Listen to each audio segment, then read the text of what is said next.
Welcome, Baruchim Abayim, to a very special edition of Tuesday's Timely Torah Talks, Chazaq's Tuesday program with special guests.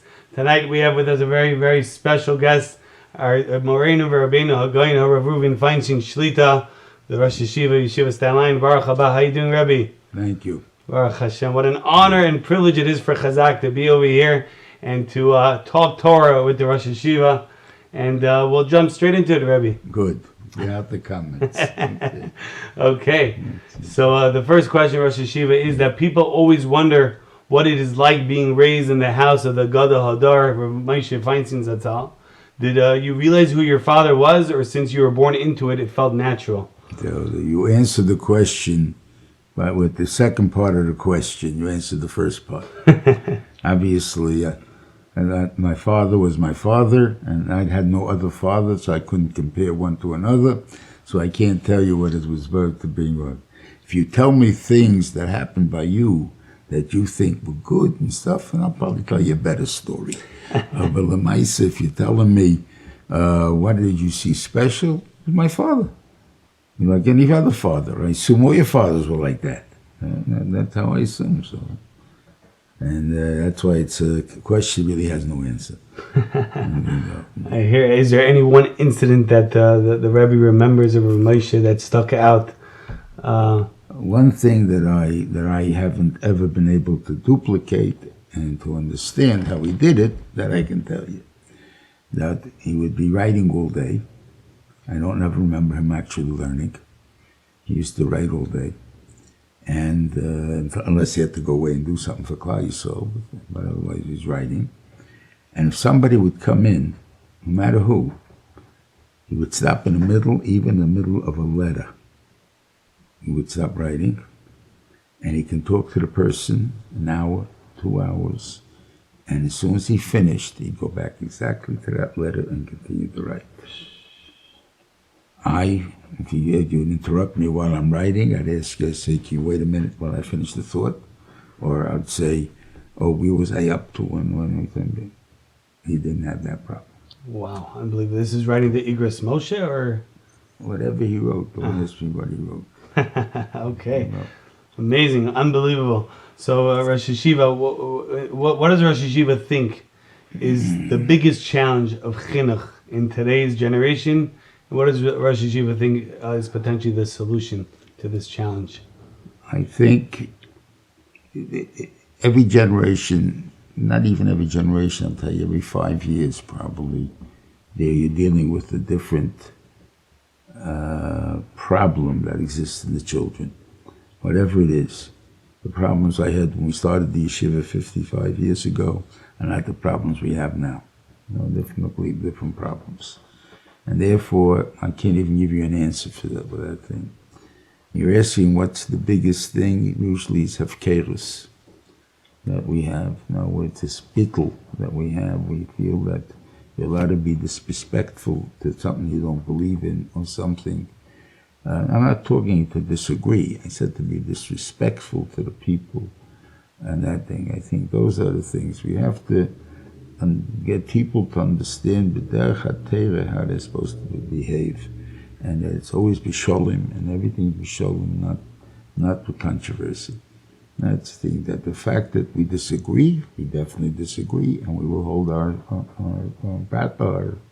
places, whatever you call it there, in our disagreement. But I don't have to belittle anybody. I don't have to get down to yelling at anybody. It's not going to help anything in either case.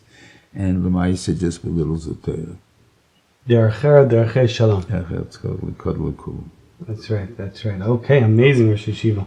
How about the matzav of technology and the challenges in that in today's society? It's a big problem. It's but I'm going on record. Never did this before, so this is a problem. There are others that are it, and maybe it works. I can't answer you. The people I know it doesn't work for. Especially now that we came into the thing, the whole idea of Zoom, which is very important. We all give shiurim. I give shiurim on Zoom. And which is shiurim that I didn't give for years because I moved out of the neighborhood. But now that we got used to Zoom, so now all of a sudden I'm on there, I live in a different neighborhood. But still, what about the shir you gave to us?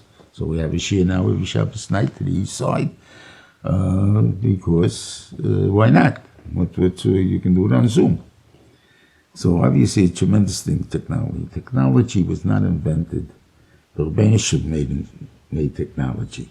He didn't make it for the schmutz. He made it for Torah. If we would use it, the technology that we have, how much Torah would be for Shiva? I don't remember where, but somebody could probably find if they know the Rosh Shiva's writings. He wrote that it's so easy. This is before what we call the internet. He's talking about probably videos and tapes, and that's he said it's so easy to learn in our time. The Yetzer Hara came to Rebbeinu Shem and said to Rebbeinu Shem, you said you gave a bechira in the world. It's so easy to learn. Who's going to do Averos? So Rebbeinu Shem said, okay, you can use it for Averos too. So that's what happened with the internet. The internet was not made for schmutz. We have to learn how to use it. We have to learn how to protect ourselves from it. Well, I'm personally working on it with a group of Talmidim in the thing of trying to get legislation to the fact, like England has, that they cannot put something on the air without your distinct approval by request, not that they sneak it in. And that's a law in England, by the way. Wow. If you can transfer it to here, it would be very good to help us in that part. But otherwise, but there's a lot of things on it. Even what we call kosher things are going to be enough to mevatel people from learning. That's our problem with everything. The whole world is a world of bittul. So how do you get the guys to learn? So obviously, it takes work and it takes motivation, getting them convinced. So why not give me if it's the internet or life? Life is the same thing. Amazing, Rosh Yeshiva, amazing. How does the Rosh Yeshiva Shlita view the matzav in America? The value system in society is being trampled, and also there have been surges in anti-Semitic incidents. Has it crossed Rosh Yeshiva's mind that maybe people should consider making Aliyah to Eretz HaKodesh, to Eretz Yisrael? If you're able to, fine. The shayla is, so why don't I go? Because I have a job here. If I didn't have a job, I definitely would go. But you have to understand to look for the warning signs. I don't know the warning signs yet. Obviously, the Democrats are trying to use their time in office to make the law change the whole country, the whole value system of the country, the education system, everything is there. Assuming they can't do it, that there'll be too much opposition.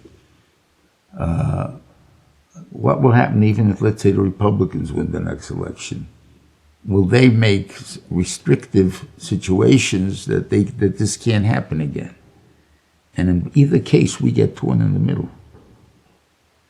So maybe everyone should have their passports in good condition. That's all. Amazing. Okay. Rosh Yeshiva, unfortunately in America, there's millions of our fellow brothers and sisters who are losing their Jewish identity and melding into the secular culture. Unfortunately.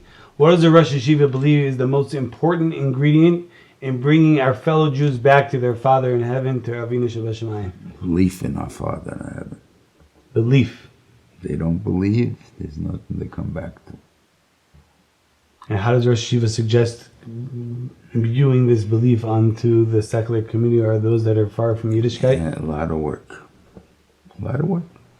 A lot of work. I'll give you one of my books, and that will be for you to see what part of the work is. Okay. It's only volume 1. Okay, I think this is over here. No, that's on Chumash. Okay, amazing. You use the Chumash. If you learn the Chumash, I'll give you the Chumash too. But you got to learn it. Mitzvah Shem, why not? It leads me to our next... Of course, it takes time to do. That's why not. I can understand why not. I got other things to learn. No, about it. It's from the Rebbe. It leads me to our next question, Rebbe, that Chazaq, Baruch Hashem, has a whole-based medrash and Avrechim that are involved in our outreach work with public school students.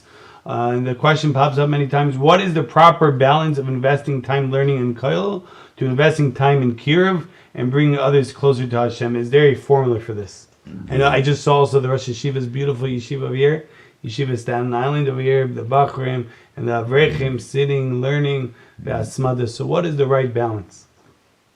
The HaYeshiva held that everybody has to, just like gives Maisa of money, he gives Maisa of time.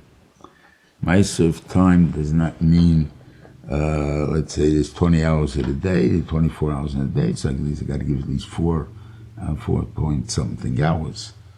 That's an awful lot of time. It's too much. What it means is, what I think it means, a certain much amount of time is necessary for panos, right? Normal person. When you say, how much time, free time do you have? Oh, free time. It's a different story. Now, I have to sleep, I have to eat, I have to daven, I have to work. So how much free time do you think I have in a day? 4 hours a day, 3 hours a day, whatever. Yeshiva Bacha has the same thing. You have the first Seder, the second Seder, possibly the third Seder. I do have Ben Azdalim. Now, I count up all my Ben Azdalims, and I give Maisa from that. It usually comes out to about an hour and a half, maybe 2 hours a week. That a person has free time? Free time, he gives Maisa with free time.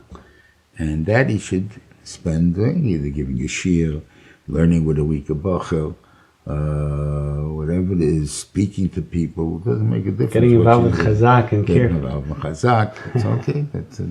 That's a point. You know, if you have everybody doing for that time, much of time, you'll be having an army out there. Yes. That's what we need. We need an army, Rosh Yeshiva, to bring back every single Heilig and Neshama. Amazing insights, amazing chidush, amazing inspiration, Rabbi. One final message that we could ask Rosh Yeshiva, a timely message that we could give to our broader audience, to Ganze Klal Yisrael, to everyone watching. What does Rabbi want to leave us off with? It's a tough question, and the only thing is, I'll give you what I thought you may have been wanted, and I don't know why I thought it, or it may be a next group coming about Chesed. Is that Avraham Avinu was the Abba Chesed, and Yitzchak and Rivka. I want to just shortly explain their Chesed. You have a big kasha. Avraham Avinu, how do you know that he was about Chesed? Because when the 3 Arabs, or the 3 Malachim, looking like Arabs, came, so what happened was that he went and he served them and did well. He got them. He got out of bed. He was able to overcome his weaknesses and stuff. Wonderful. Got one kasha. How come there was no bread in the house? I didn't have in my house, if anybody would come in and say, I'd say, would you like something to eat?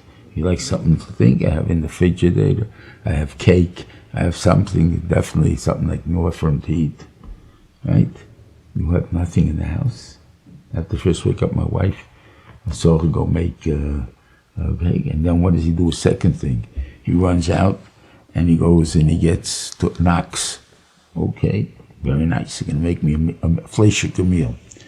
You have to shecht it, you have to skin it, you have to butcher it, you have to treber it, you have to kasher it, because he lived all the mitzvahs, right? You have to, then you have to cook it. What do you have, 5, 6, 7, 8, 9 hours? How many hours you can give me for such a maisa? So what kind of chesed is that? You're asking me to wait 9 hours before you can give me something to eat. So it says the difference, I'll give you 2 scenarios. One scenario is, guy comes, he's on the east side, the hospital is near the yeshiva, and it's a former hospital, so they had kosher food, so all the doctors, the former people, to babies would go to that hospital. So they go to the hospital. But it came Shabbos, and they can't take any food with them, so what do? So they walk down to the yeshiva, which is about a mile away, or the young Israel, whatever place there, and he said, where can I get a meal for Shabbos? And would invite me. So they said, Shabbos will find you a guy. I said, go to him, he'll take it. Yes, a shus, the guy comes, takes the house. In that house, they sat down, they had 5 types of meat, of fish, and that is not an exaggeration, because I have that sometimes. 4 types of soups, that I don't have. They call it 5 types or 6 types of meat that I do have. And the desserts, how many desserts you can have, ice cream and fruit, and different types of pies, and tremendous, right? Oh, Hashem eats well there. Then I'd be another scenario. Scenarios haven't seen a person like this town, or you weren't here when the Talmud walked in before. That hasn't been here in 30 years, haven't seen him, right? So the thing there, so he wants to come like and talk, of course. So in 30 years, so that will be, let's say it happened that you got to come to my house. What are you doing for breakfast? I'm going to go to the pizza store. What do you can get there? I got what do you call it? Coffee and a Danish. Now you got to come to my house. Take him to my house. Meanwhile, so I got to tell you, it's a Sunday, and it's the week off for the Shabbos off for the Bachram. So I wake up my wife and I say, my friend, I just met him by davening. I'll make him something to keep him busy. Meanwhile, I land in yeshiva to make some scrambled eggs, some other thing there. But you got to get up and make something special for him. Whatever you think there. Then the bacher, you wake your bacher who's going to the later menu. You go down, go over to the appetizing store and get every type of fish there is there. And once you get every type of bagel, every type of thing there, and bring it up. And he's packing all the stuff in, and this guy never ate so much in his life. And he says to him, whatever we made for you was only because, we're just rushing, wasn't done with plans. Come up for supper, please. We're going to serve you a roast you haven't eaten in years, and you have in your life, maybe. Okay, good. All right. He comes and both guys come and tell their wives what happened. Guy number 1 says, what happened? They eat well in that house. Didn't say they made it for me. Nothing was made for me. They made it for the house. I happen to partake of it. They eat well in that house. The second guy says they didn't know what to do for me. Which guy felt mechubit? The first or the second? The second, obviously. So that's the whole point. If Avraham Avinu wants them to feel special, I made it for you. So now what will be the problem? So what I serve them? I serve them the milk and the cream. But my family was ice cream. How do I know what they had in those times? And that what they had to keep them for the meal. Meanwhile, I'll give them whatever I got. I was going to give them whatever pancakes, whatever she was making for him. And then I'd make up the steak. It'll be ready for him whenever they're waiting for it. Happened to be they had a shorter cut. So they made the hot dog. But the Maisa, I would have been pretty good. That's what he wanted. He wanted to show him it was for you. You're a HaYeshiva person. You're not a nobody. You just happen to come in. I happen to have some cake in here, so I have some cake.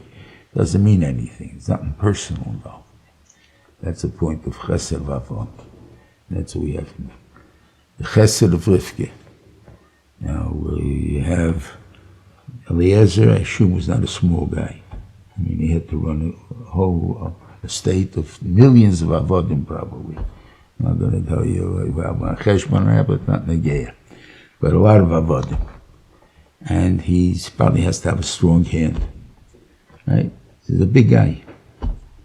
And she's 3 years old.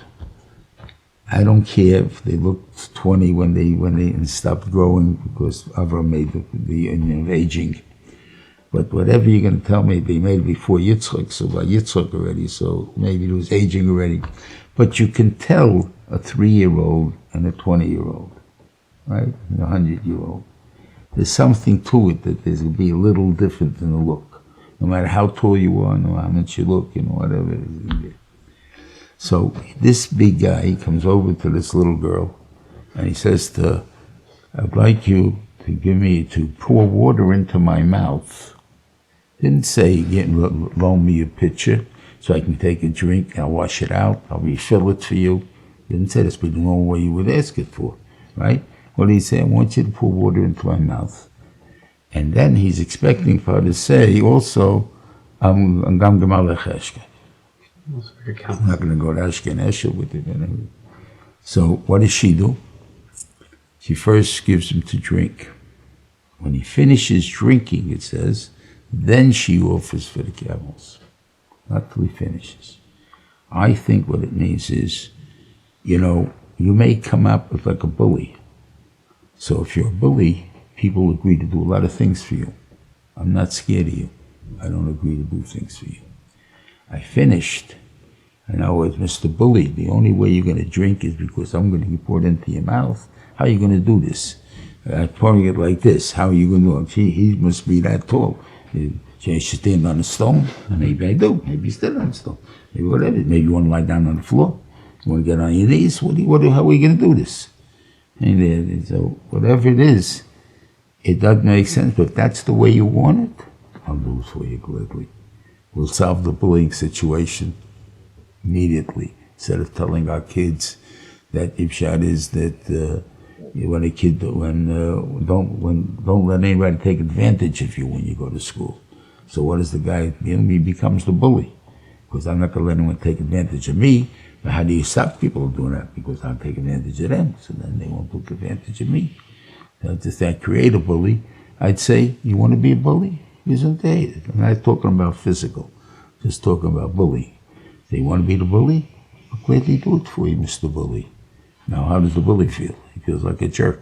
And they think the guy's willing to do me chesed, not doing it because I bullied into it. I don't feel good. That's Rivke, also chesed. Then there's Yitzchak's chesed. Yitzchak, they kick out. He had a very successful year. Avimelech tells him to leave. Meanwhile, before he does that, the wells that he had from Avram Avinu, they filled up with sand. Right? So he moves away. He goes to Nachal Gro. And what does he do? He goes back and opens up all those wells. And he goes in, and then goes to his own place to find wells. Why do you do that? They hate him. I know you need the water. The only reason you did it is want to get rid of me. Okay, but I know you need the water. I'm going to give you the chesed for you. That's Yitzchak. That's what we have to live up to. Those are the three chasodim. With good word, the thing, make people feel good. That's the main thing. If people feel good, they become friendship. It becomes a great thing. Marriage is a wonderful thing. Make people feel good. Amazing. Wow. Yeshakach v'shishiva shlita. What chizuk, what inspiration. The final message that everyone should get involved with chesed. Make others feel good. That's for sure. That's for sure. Amazing. If we could end up with a bracha to all the viewers. Everybody should be matzliach. Amen. And zeichet to be eskel tzedek meher b'yamein. Amen. Amen. Yeshakach. Thank you. Thank you. Thank you. Thank you to Rosh HaYeshiva for gracing it with his tremendous presence, his tremendous words. This evening, we're going to be closing off with one final message from the Rosh HaYeshiva, Hagona Rav, Reuven Feinstein, Shlita, for some closing remarks. Baruch Hashem, I'm glad you showed me what Chazaq does. It happens to be, I'm very intrigued. I've seen this work by other organizations, and Baruch Hashem, they've been matzliach, and they've become, in a way, worldwide. And I see that's your kavanah in the future. They keep going. It's not only for here. And the success rate is fantastic. And as I understand, you tell me that most of the kids come from what we call Shomer Shabbos families, or these Jewish that are traditional families, and those kids, it's a big loss if we lose them, because they are not such a big deal in bringing them back, because they're not anti anything, and that somebody has to be interested in them to bring them back. And Chazaq seems to be doing a wonderful job. But while you do them, a lot of the other kids that have come from the other homes also join them, because it's their friends, it's their things, and there's nothing crazy in Chazaq. To be a Frum Yid is not a big dangerous thing. It can be normal, it can be regular, and that's what we are. And that's what you're really showing them, what a Jew is, not any the preconceived ideas of what a Jew is. Mitzvah Hashem, they should be matzliach, and they should be able to continue their work and double it and triple it until Mashiach Tzidkenu, because that's what Aliyah Navi is coming down here for. Leishiv levavis albanim levanim alavaisom. That pshat is that without our outreach, we never would reach these people, and we have to have people to be zeichet to see the Mashiach. When the Invention made Yetzias Mitzrayim, only 1/5, and that's the maximum statement, went out of Mitzrayim. There's a lot, less and less that say they went out of Mitzrayim. We don't want that to happen now. We want us all to be ready to be able to see the greet the Mashiach that came Amen.